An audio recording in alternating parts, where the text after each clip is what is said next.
میری نسل میں رکھنا چاہیے. کس وقت کہا تھا؟ اس زمانے سے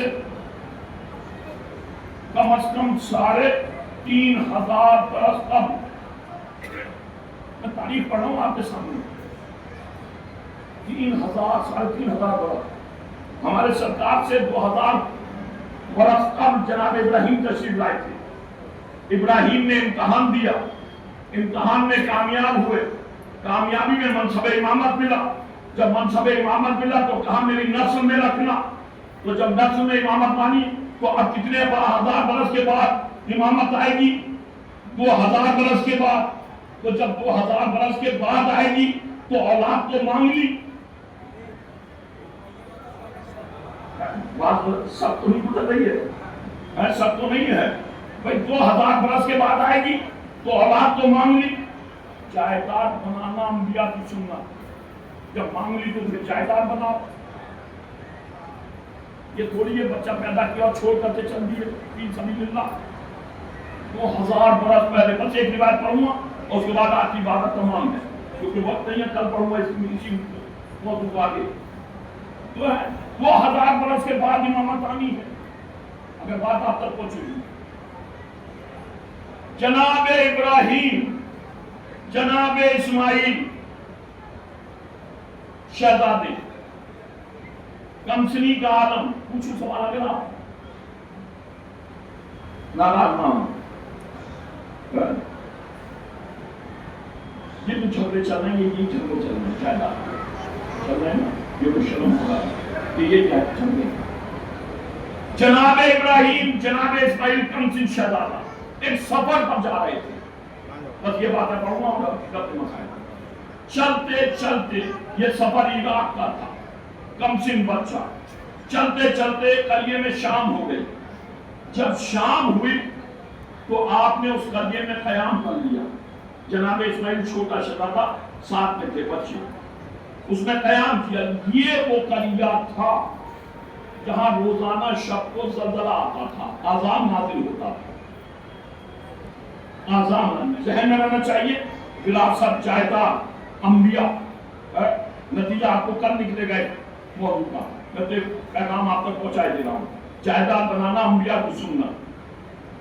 تو قیام کیا. یہ وہ قریہ تھا جہاں روزانہ شب کو زلزلہ آتا تھا, آذان نازل ہوتا تھا. جناب ابراہیم اور جناب اسماعیل نے قیام کیا. دونوں نبی, دونوں معصوم, منصب نبوت پر فائز. ایک باپ ایک بیٹا ہے. جب دونوں نے اس قریے میں قیام کیا تو آپ کے قدوم کی برکت سے اس شب قریے میں عذاب نہیں آیا, زلزلہ نہیں آیا.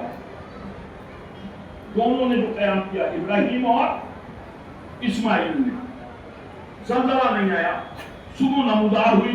جیسی نمودار ہوئی تو قریے والے گھروں سے نکل گئے اور آپس میں چینی گوئیاں کرنے لگے اور کر کے کہنے لگے بھئی رات ہمارے قریے پر عذاب نازل نہیں ہوا, زلزلہ نہیں آیا.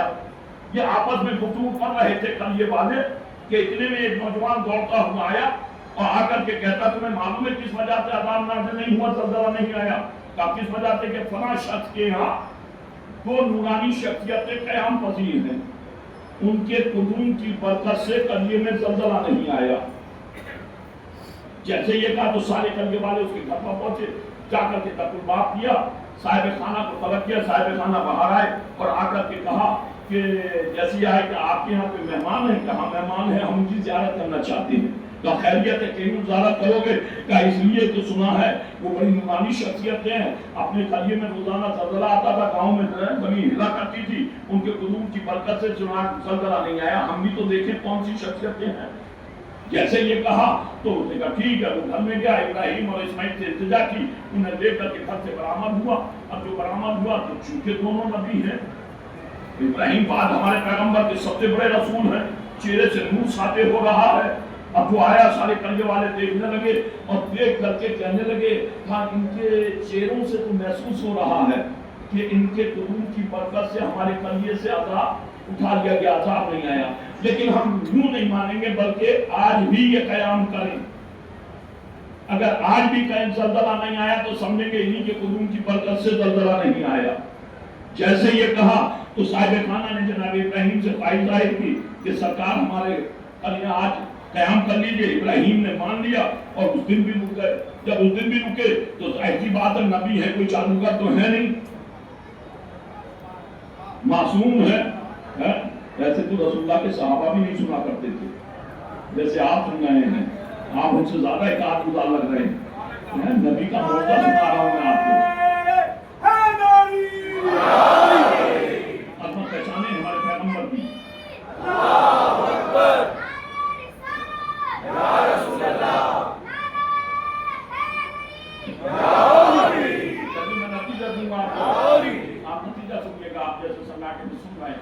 تو غرض کے جیسے کہ آج بھی قیام کر لیجئے، تو انہوں نے اس دن بھی قیام، اس روز بھی قیام کر لیا۔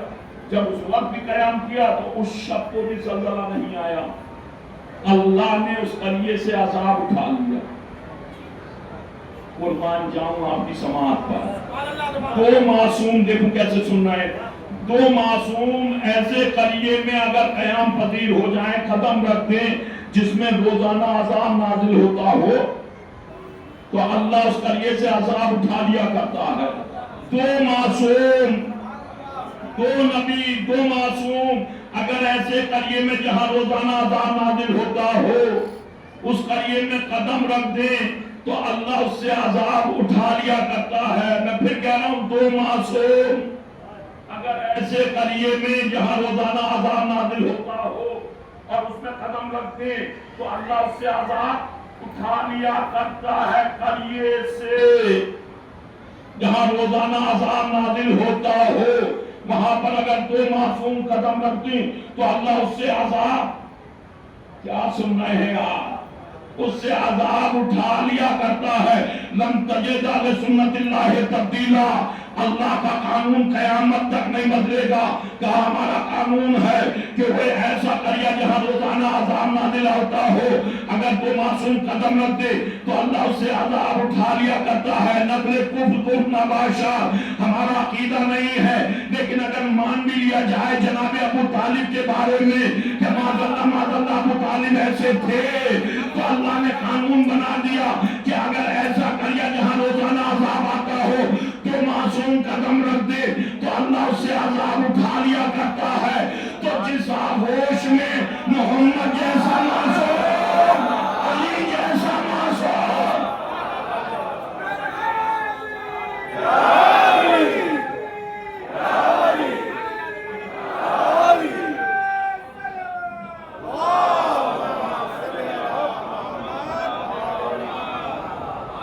مسلسل عذاب اٹھا لیا گیا۔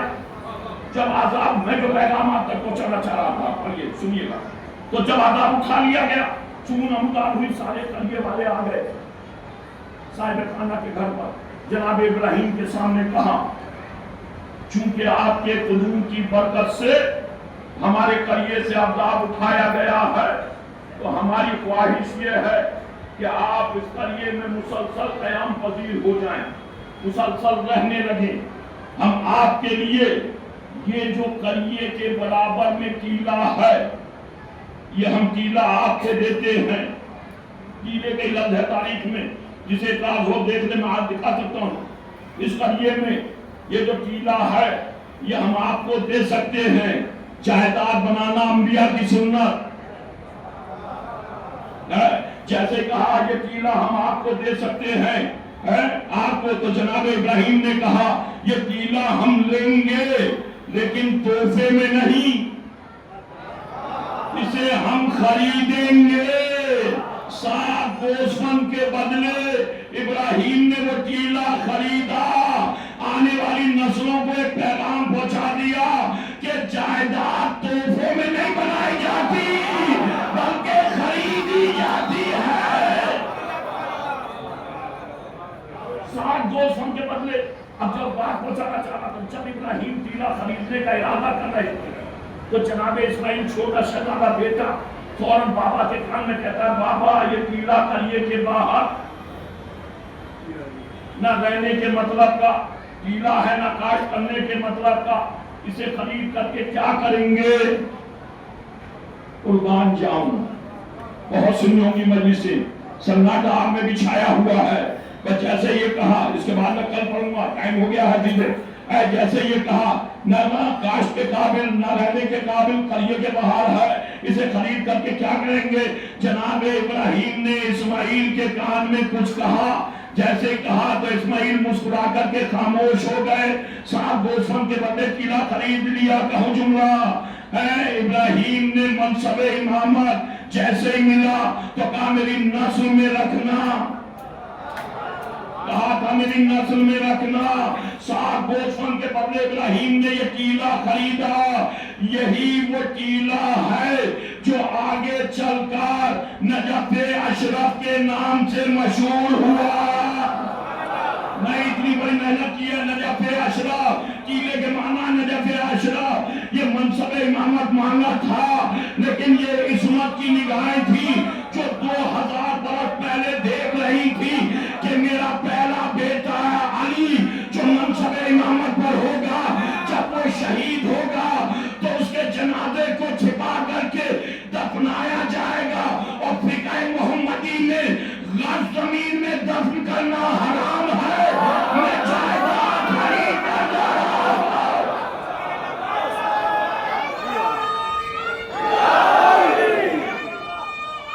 یہ جائیداد میری خریدی ہوئی ہے۔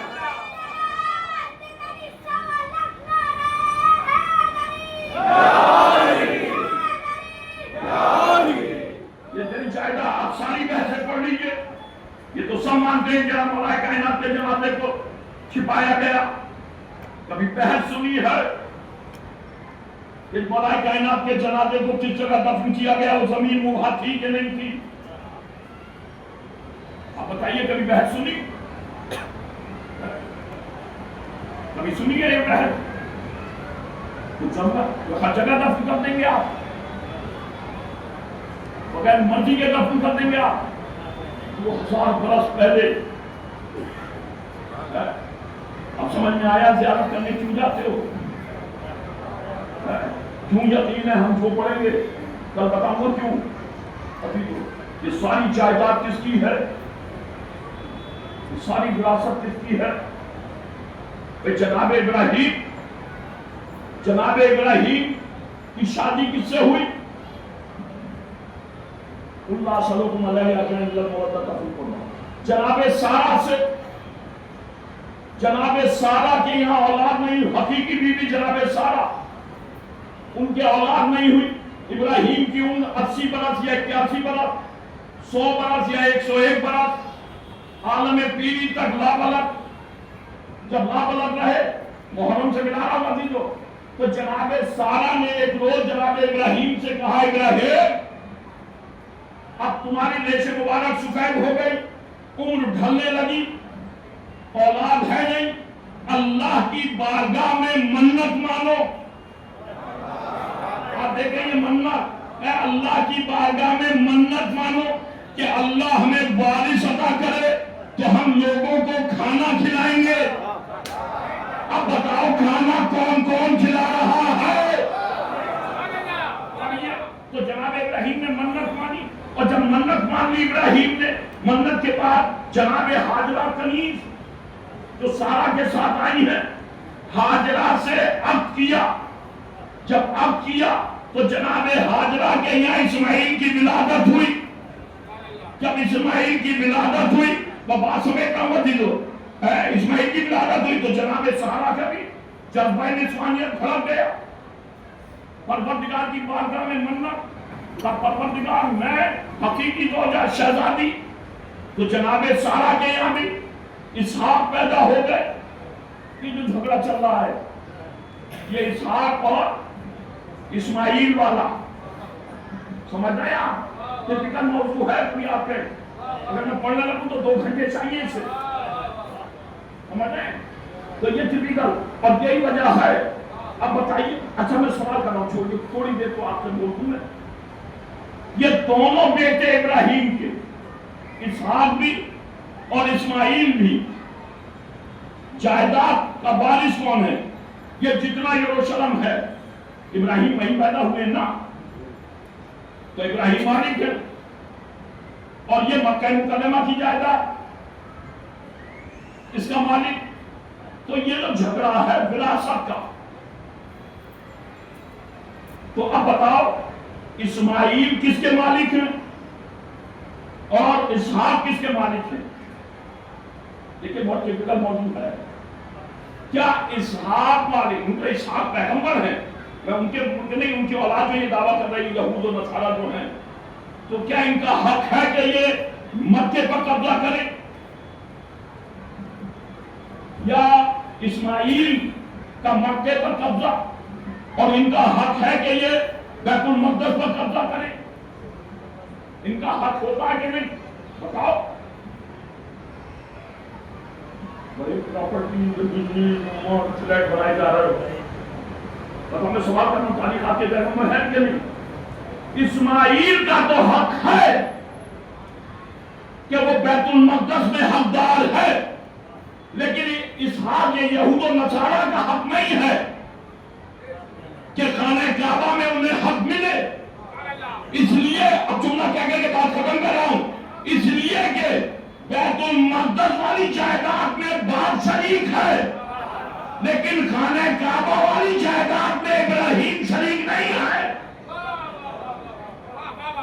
میں کل ختم ہوں آپ کو یہ موضوع، آپ آئیے گا وقت پر، جو بتا رہا ہوں میں اس کا ذمہ دار ہوں. آپ دیکھیں قانون ہے کہ نہیں؟ ہم بہت سے حاجی بیٹھے ہوئے ہوں گے اور پروردگار جو نہیں گئے ہیں پروردگار انہیں آئندہ سال حج کی توفیق عطا فرمائے، حج و زیارت سے اسے مشرف فرمائے. بڑا منصب ہے، جانا چاہیے. وہاں کی ہر شاہراہ پر لکھا رہتا ہے کہ غیر مسلم کا یہاں قدم رکھنا، شاہراہوں پر باہر جو مین راستے ہیں جی کی روڈ جسے بولتے ہیں اس میں لکھا ہوا ہے. تو کیوں لکھا ہوا؟ وہ انہی کے لیے لکھا ہوا ہے کہ یہاں پر غیر مسلم کیوں، کس لیے؟ مسلمان جو ابراہیم و اسماعیل کا ماننے والا ہوگا. وہ بات آپ کے سامنے پڑھ رہا ہوں اور اس کی آیت ہے مشہور، بسم اللہ الرحمن الرحیم، انا اول بیت وضع للناس للذی ببکۃ مبارکا وہدی للعالمین. یہ پہلا گھر، پہلا مکان جو مکے کی زمین پر وضع کیا گیا، پہلا گھر للناس انسانوں کے لیے، للذی ببرکۃ مبارکہ، مبارک بھی اور ہدایت بھی ہے، للعالمین عالمین کے لیے، عالمین کے لیے ہے. اور مالک اللہ نہیں، غیر مسلم نہیں جا سکتے. جائیداد ہے یہ مخصوص. اب بتاؤ اس جائیداد کا مالک کون ہے؟ جو حکم لگا دیا اللہ نے، کہیں حکم نہیں ہے لیکن اس کے لیے حکم ہے. اگر کوئی چلا جائے یا آپ لے جائیں تو گناہ گار ہوں گے. اب سوچتے رہیے گا کل تک، یہ ساری جائیدادیں جتنی بھی ہیں ان کا وارث موجود ہے، ان کا مالک موجود ہے. کیوں موجود ہے؟ صفات ہے ایسی، صفات حسنہ ہے، اور اسی لیے ان کا مالک اس کا حفاظت کے لیے آگے پر ختم کرنا ہوں چیک کرنا. وہ صفات سے پہلے بیت میں پائی جاتی ہے، اس کے علاوہ کسی میں نہیں پائی جاتی. کل یاد دلائیے گا، وہیں سے تو میں شروع کر دوں گا. اب آپ بتائیے، جائیداد کو اسی لیے بچانے کے لیے مالکوں کی اولاد آگے بڑھتی ہے، دوست احباب آگے نہیں بڑھتے. ایک پراپرٹی پر حملہ ہوا تو سب بیٹھے اپنے گھروں سے دیکھ رہے ہیں، آگے کون بڑھا؟ آپ سوچے بتائیے. میں ویسے نہیں پڑھتا ہوں، میں علامتی گفتگو کرنے کا آدمی ہوں. کبھی آپ سوچتے ہو کہ نہیں یہ نہیں اور وہ نہیں. آپ بتائیے کون آگے بڑھا؟ کوئی آیا؟ لا الہ الا اللہ محمد رسول اللہ تو سب کہہ رہے ہیں، قربانیاں تو سب دے رہے ہیں، خانہ کعبہ کا طواف تو سب کر رہے ہیں. جب مصیبت پڑی تو آؤ بچانے کے لیے. اچھا آپ صفات بتاؤں گا بچانے والوں کے، بچانے کے لیے کوئی آیا؟ پوری تاریخ اسلام پڑھ لیجیے. جب بھی کوئی جنگ ہوئی، سنیے گا جا کر، جب بھی کوئی جنگ ہوئی میدان کارزات، اور اس میں جب لڑنے کے لیے تو جو سپاہی لڑنے کے لیے جاتا تھا وہ جا کر کے بتاتا تھا ہم کون ہیں. بتاتا تھا کہ نہیں بتاتا تھا؟ جسے کہتے ہیں رجب، وہ تھا رجب. اب مجھے بتا دو کہ تاریخ اسلام میں رجب کس نے پڑھا؟ اتنا مخصوص مجمع ہے، سب کے پاس آفسوں کے کمپیوٹر رکھے ہوئے، لیپ ٹاپ رکھے ہوئے ہے کہ نہیں؟ دیکھنا رجب کے بارے میں سب مل جائے گا آپ کو. مجھے بتاؤ شجرے پر بحث کرنے والے بہت مل جائیں گے. فلاں صاحب سید ہیں کہ نہیں ہے, فلاں صاحب ہیں کہ نہیں ہے, یہ سب بحثیں کرنے والے میں کسی کا نام رجب ہے, کسی کا نام شجرا ہے. اور شجرا ایک بات کہہ دوں کہ کھل کر کے بات کروں, شجرا صرف ٹھیکیدار نہیں ہے سید لکھنے کے, بلکہ ہر باشعور قوم شجرا لکھتی ہے اپنا. کبھی آپ سوچتے ہو ایسے قومیں ہیں آپ کے ہندوستان میں جو اپنے یہاں شجرے لکھ رہے ہیں, میں موجود نہیں ہے وہ علماء نے جو میں نام بتا دیتا ہوں عزیزو, وہ لکھ رہے ہیں اپنے شجرے فلاں صاحب فلاں صاحب فلاں صاحب فلاں صاحب, اور آخر میں جا کر کے کہہ دیتے ہیں کہ فلاں ٹھاکر صاحب. پورے شجرے لکھے ہوئے ان کے. شجرے کا مطلب یہ نہیں ہے, شجرے کا مطلب یہ ہے کہ اپنے حسب و نسب پر فخر کرنا. کبھی آپ سوچتے ہو شجرے کا مطلب صرف سادات سے نہیں ہے کہ ہمارے بزرگ اس قابل گزرے ہیں. جو میں بات پڑھ رہا ہوں اس پر غور کیجیے گا. تو اور اب آپ بتائیے تاریخ اسلام میں کتنی جنگیں ہوئی؟ 70 72 80 جنگیں تک ہیں. اس 80 جنگوں میں جس میں رسول بھی جایا کرتے تھے, 72 جنگوں میں رسول جاتے تھے, تو رسول کی جانب سے لڑنے والے جو صحابہ اکرام جاتے تھے, مجھے بتا دو کتنے رجز پڑھتے تھے؟ میں پسینے پسینے ہو گیا جب ایسی چیزیں پڑھوں. وہ بھی چیزیں مجھے یاد ہیں بچپن کی ابھی تک. میں ویسے میں چاہ رہا ہوں کوئی پیغام آپ تک پہنچاؤں, کچھ نئی چیز آپ کو پڑھا سناؤں. آپ بتائیے کسی ایک کا نام بھائی رسول کی جانب سے مسلمان جا رہے ہیں تو پڑھے. ہم یہ ہیں, دیکھیں جو بھی ہوتا تھا, تلوار چلانے والا, نیزہ چلانے والا, تیر چلانے والا, خالی ہاتھ حملہ کرنے والا, گھوڑے پر چڑھنے کے انداز سے, جب بھی جنگوں میں ہوتے تھے بھائی فلاں سپاہی ایسا ہے, کہ وہی ایسا نہیں, اس کا باپ بھی ایسا تھا, اس کا دادا بھی ایسا تھا, اس کا پردادا بھی ایسا تھا, یہ سب چلا کرتا تھا. تو رسول کی جانب سے جنگ بدر ہے, جنگ احد ہے, جنگ خندق ہے, جنگ خیبر ہے, صحابہ اکرام گئے کہ نہیں گئے ہیں؟ بھائی گئے ہیں کہ نہیں گئے ہیں؟ تو مجھے اتنا بتا دو رجز کتنوں نے پڑھا؟ کچھ تو بتا دو, اردو کو ایک تو بتاؤ کہ بالکل صحابہ کے چاہنے والے یہاں نہیں ہیں. عظیم عظیم صحابہ, کابرین صحابہ, بزرگ بزرگ صحابہ, جنگوں میں لڑنے والے صحابہ بتا دو. چھوڑو ساری جنگوں کو, خیبر میں بتا دو 39 دن تو صحابہ ہی گئے ہیں. 39 دن گئے ہیں تو مجھے اتنا بتا دو 39 دن میں رجز کتنوں نے پڑھا؟ یہ سب لا الہ الا اللہ محمد رسول اللہ, نمازیں پڑھنے والے, رسول کے ہمراہ, رسول کی تقریریں سننے والے, رسول کا واعظ سننے والے. رسول نے انہیں شعور عطا کیا, معرفت عطا کی, سلیقہ عطا کیا. تو وہ سلیقہ کہاں چلا گیا جب میدان کارزار میں پہنچے؟ بتاؤ کسی نے رجز پڑھا؟ کسی ایک کا نام بتا دو پڑھا ہو. رجز کا مطلب سمجھے؟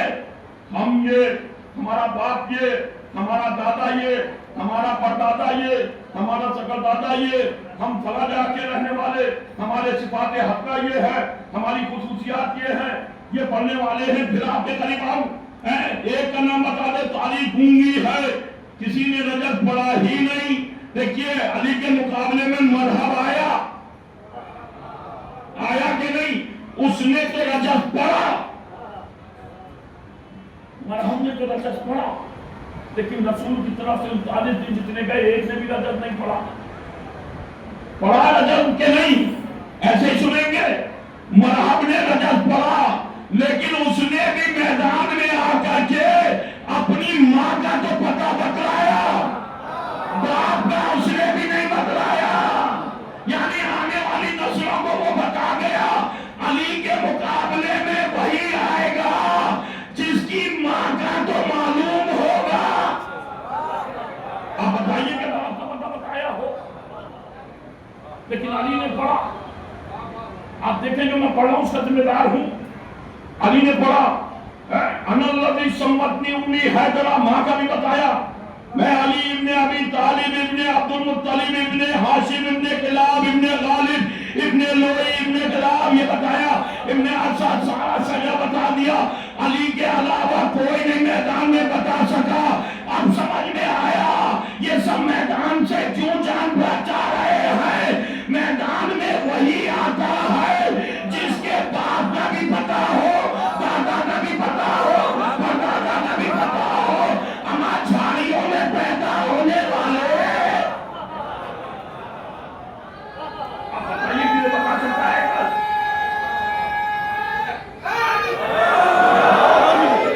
آپ دیکھیے یہ بتایا رجب تو امتیاز ہے، صرف علی ہی نے رجب نہیں پڑھا، کربلا دیکھیے امام حسین نے بھی رجب پڑھا، ابو الفضل عباس نے بھی رجب پڑھا، جناب علی اکبر نے بھی رجب پڑھا، اور اس گھر کے صرف جوان بوڑھے ہی نہیں 13 برس کا قاسم بھی رجب پڑھ رہا ہے۔ آن محمد نے تو کمال ہی کر دیا، اپنی ماں کا بھی شجرہ بتلایا، اپنے باپ کا بھی شجرہ بتلایا۔ آپ پڑھیے تاریخ، اور صرف یہ نہیں، مردوں نے جناب زینب نے بھی پڑھ دیا یزید کے دربار میں۔ جناب زینب نے بھی ساتھ کہا، سید سجاد نے خطبوں میں پڑھا، کوفہ و شام کے خطبوں میں پڑھا۔ زینب نے جو خطبے دیے، جو جانتا ہے وہ جانتا ہے، جو نہیں جانتا ہمیں پہچان لے۔ میں زینب بنت علی ابن ابی طالب ابن عبد المطلب ابن ہاشم ابن غالب ابن لوئی ابن کلاب ہوں۔ تبھی وہ جناب زینب نے جب یزید نے کہا تھا کہاں ہے بدر و احد والے دیکھ لے، ہم نے بنی ہاشم سے کیسے بتا لیا، تو وہ زینب جو شرم و حیا کا مجسمہ تھی فوراً سامنے ہو گئی اور ہو کر کے کہا، ہو ہماری آزاد کردہ غلاموں کی اولاد ہو، تم ہم سے بدلہ کیا لوگے؟ خاندانی وراثت دکھائی زینب نے۔ آپ پڑھیے یہ وراثت، وہ ایسے نہیں جو دین کے مالک ہیں یا دین کے وارث ہیں، جن کی جائیدادوں پر سارے عالم کی عبادتوں کی ذمہ داری ہے، جب تک کہ محبت اہل بیت دل میں نہیں ہوگی اس وقت تک کوئی عبادت قبول نہیں ہوگی۔ میں دعوے سے کہہ رہا ہوں کتنا ہی بڑا کوئی آ جائے، صرف قبولیت کی ذمہ داری ہے محبت اہل بیت۔ کبھی آپ سوچتے ہو اگر میں ان چیزوں پر پڑھنا آ گیا تو آپ تعجب کریں گے یہ کتنا لشکر تھا یزید کا،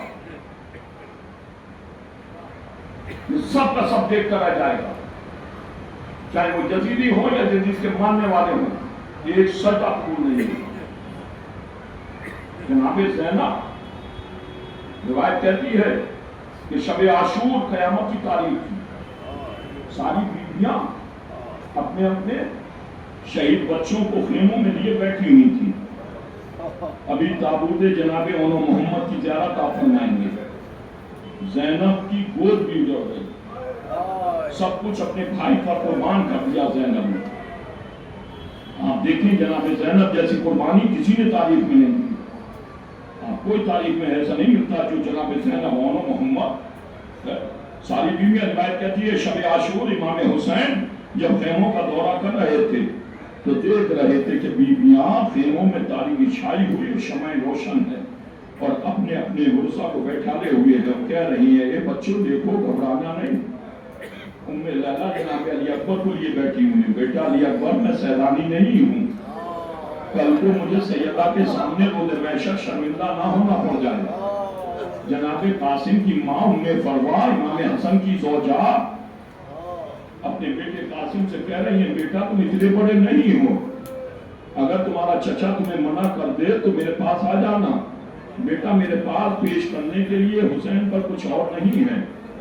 عزیزو حد تو جب ہو گئی جب جناب رباب جناب علی اصغر کا جھولا جھلاتے میں کہہ رہی تھی بیٹا علی اصغر کہ بیٹا ہم سیدانی نہیں ہیں، تمہیں کل علی اکبر سے پہلے قربان ہونا ہے۔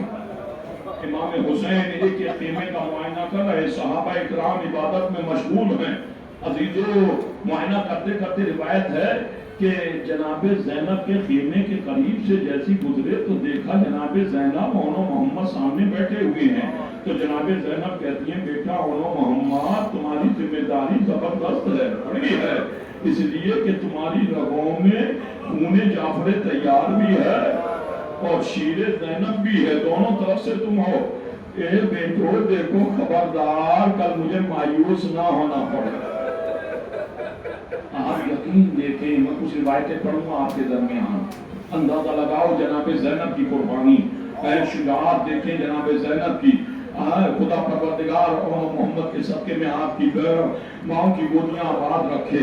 جناب زینب تربیت دے رہی ہے، روایت کہتی ہے امام حسین رونے لگے تو جناب زینب نے بے ساتھ کہا محمد مجھے یقین ہے تمہارا دادا ہوا جعفر طیار، تمہارا بابا عبداللہ، تمہارا نانا علی مرتضیٰ، تمہارا ماموں عباس، تمہیں فنون جنگ عباس نے سکھائے، مجھے یقین ہے کہ تم فرات پر قبضہ کر لو گے، لیکن بچوں دیکھو جب فرات پر قبضہ کر لو خبردار تم پانی نہ پینا، اس لیے کہ خیموں میں سکینہ پیاسی ہے، علی اصغر پیاسا ہے۔ اے بچوں مجھے یقین ہے، اب اندازہ لگائیں کہ انہوں محمد 8 برس اور 9 برس کا سن ہے انہوں محمد کا، اور ماں تربیت کیا دے رہی ہے بچوں کو۔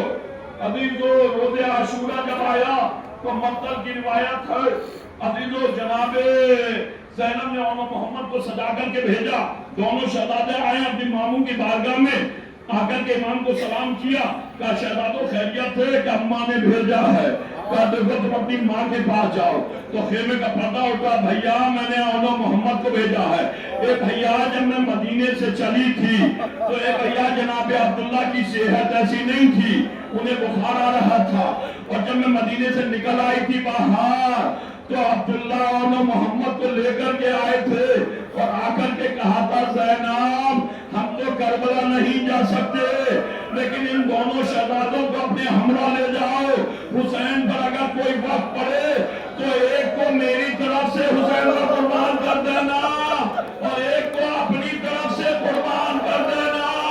اے بھیا یہ عبداللہ نے قربانیاں پیش کی ہیں، خدا آپ کی آوازوں پر رحمت نازل کرے۔